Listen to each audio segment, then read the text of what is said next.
Hello, and welcome to the continuation of our Solid Advice, Solid Solutions series. I'm Rilla Delorier, Executive Vice President and Chief Marketing Officer at SunTrust Bank. Today, women are tossing old rules and taking charge of our lives, our choices, our careers, and our money. Some of us are financially prepared, others are catching up. Some of us share our lives with another, others are going through it alone. Married, single, widowed, divorced, all women know today that our futures are in our own hands, and our financial futures are no exception. With me today are two financial specialists who also happen to be women. Jane Bryant Quinn is a nationally known commentator on personal finance, with books and columns read and trusted by millions. And Lachelle Moore, a private financial advisor with SunTrust Investment Services. Lachelle works with clients providing investment planning and solutions and is a certified financial planner. It's a pleasure to have you both with us today. Thank you, Rilla. Good to be here. Jane, women have come a long way with their careers, with their choices, with their lives, yet so many women don't feel like they're financially savvy enough. What secrets do you have for how women can take control of their finances? The secret is that there is no secret.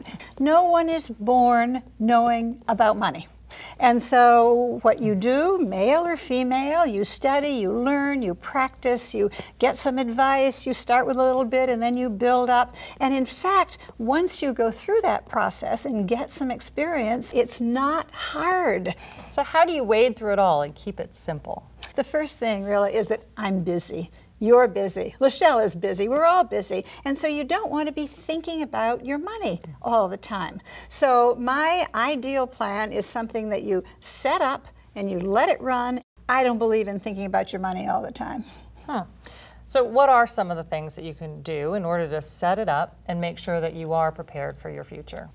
First, you need to have a plan, and not just a general plan in your head, but something that you actually write down, which makes it more real. You do it yourself, you do it with an advisor, however you do it. And there's a general plan that everybody has. You know, we want to have retirement, we want to take care of our kids, we want to do that. But you have to get quite specific about it, which makes it a much more workable plan for you. Then you need to protect your base, and that means look at what kind of insurance you have. You know, do you have health insurance? Do you have enough life insurance? You know, what kinds of things do you have there? And then the final thing is to learn something about investing and managing your money. And so slowly you start learning to do that. I call it your IQ, your investment quotient. Boost your IQ. And so with these three things, then you start moving ahead to the next step. Okay, let's talk about saving. We all know we need to be putting money aside so that we can have a secure financial future, but we don't want to live like paupers. So how do we know how much we should be putting aside in order to make sure we're prepared? The first thing you have to do is to establish what your goals and what your priorities are. People say, oh, how much should I save? How should I invest? And I say to them, what are you going to use your money for? Let's start out with a priorities list. And different people will have different priorities with retirement, helping adult kids, you know, whatever they need most, their travel. But the priority list comes first. Once you've got that list, then you start saying, what do I do to save for each specific goal that I have, starting with the one that's most important, which is retirement and your emergency savings. And once you have your goals established, then you ask specific questions like, how much should I be saving toward this goal? I have a client that makes over $1 million a year, but typically ends up borrowing money to pay their taxes each year. So savings is a key factor in financial planning. And when creating your plan, you should expect to live a long time. Statistically speaking, women do live longer than men. You know, I think that is the biggest misunderstanding that everybody has, men and women, but women in particular, because of our longevity. You don't figure on how long you're going to live and how much money it's going to take. And so if you retire at 60 or 65, you've got 30 or 40 years that you have to plan for, and people just don't really think how much that's going to cost. Now, Lachelle, how do you help your clients prioritize their goals, understand their cash flow needs, and then build a roadmap to get there? Well, I tell them the first thing we need to do is to get organized. So we need to pull all the important documents into one place. And you can keep those in file folders or online files, whatever you're most comfortable with. But the main thing is to take a look at all of your different accounts, IRAs, brokerages, retirement plans at the office. Pull out your insurance documents and make sure that they're in one place. And take a look at your beneficiary designations from time to time. I ask my clients at the beginning of every year to review their beneficiaries. And this is because we want to make sure that what you've set out to accomplish is actually in place. Most people don't realize that a beneficiary designation actually trumps what's in the will document. And you want to also look and see if you have a healthcare proxy in place and durable powers of attorney. So once you get all of your documents organized and you know where you stand, how do you help your clients then know how to plan and prioritize and move forward? Well, so it's important to know that while you can't control the markets, you can control how much you save. And you can choose to realign your priorities if you're not meeting your financial plan. Investments and financial planning is really all a trade-off. So as we're planning, we need to think about when you want to retire. You can choose to save more and retire earlier, or you can save less and maybe work longer. You know, I also talk to my clients about creating pension-like income. I'm just a believer that your fixed expenses in retirement need to be covered by a steady stream of income. So you may be fortunate enough to have a pension plan. And in that case, that would cover these fixed expenses. And when I say fixed expenses, we need to look at your retirement budget and determine, you know, what you need for housing, utilities, your food and entertainment. Michelle, what happens if you don't have a pension?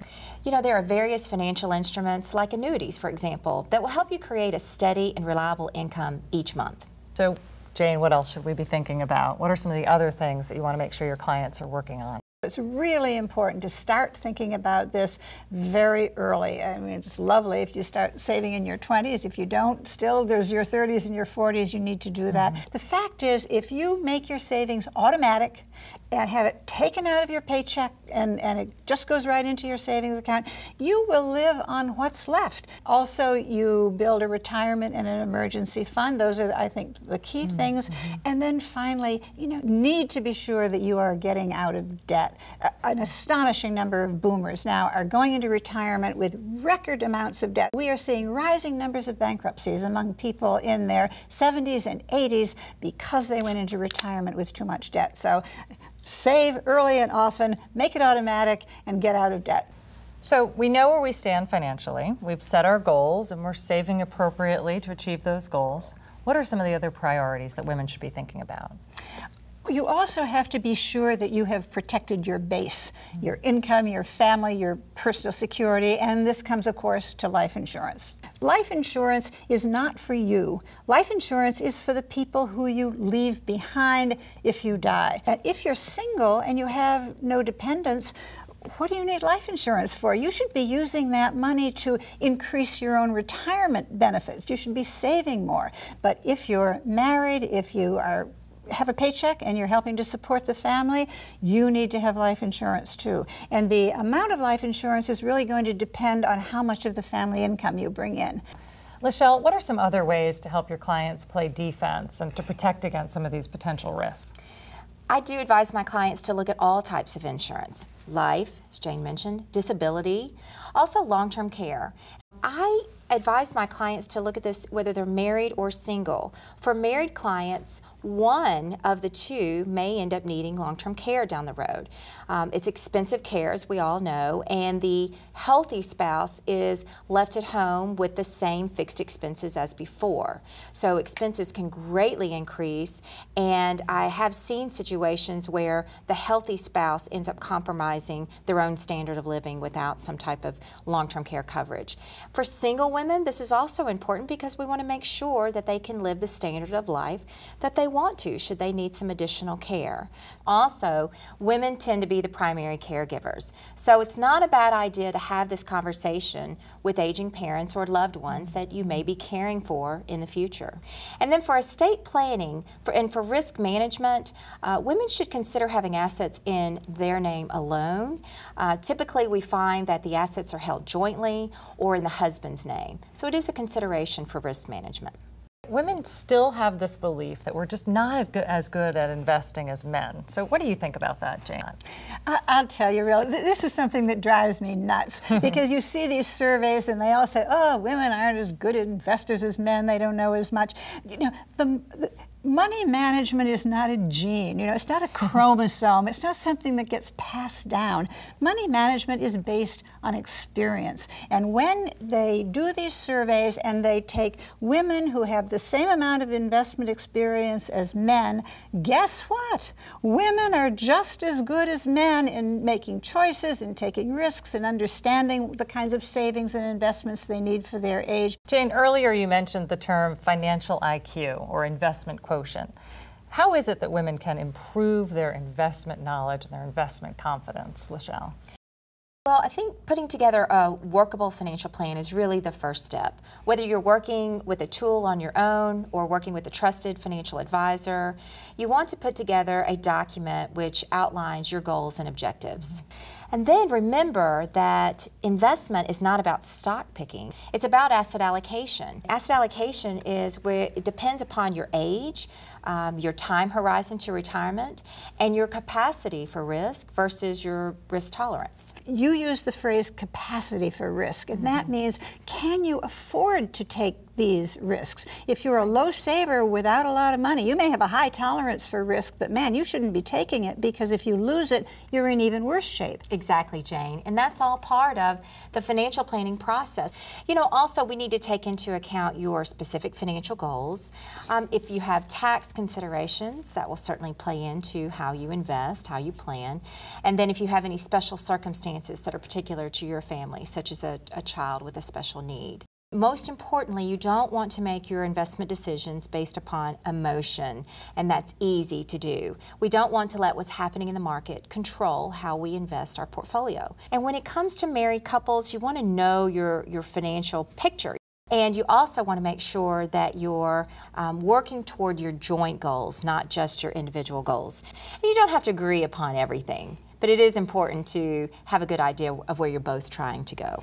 Odds are that you're going to wind up managing some of this money because women do outlive men. So you should absolutely be involved with your advisor. You should be paying attention to what is going on with that money. I couldn't agree more. Thank you, Jane and Lachelle. These are great points. You've really helped talk about how important it is to know where you stand, to prioritize your goals, and to build a roadmap to get there. So thank you so much for your great insights today. Thank you, Bella.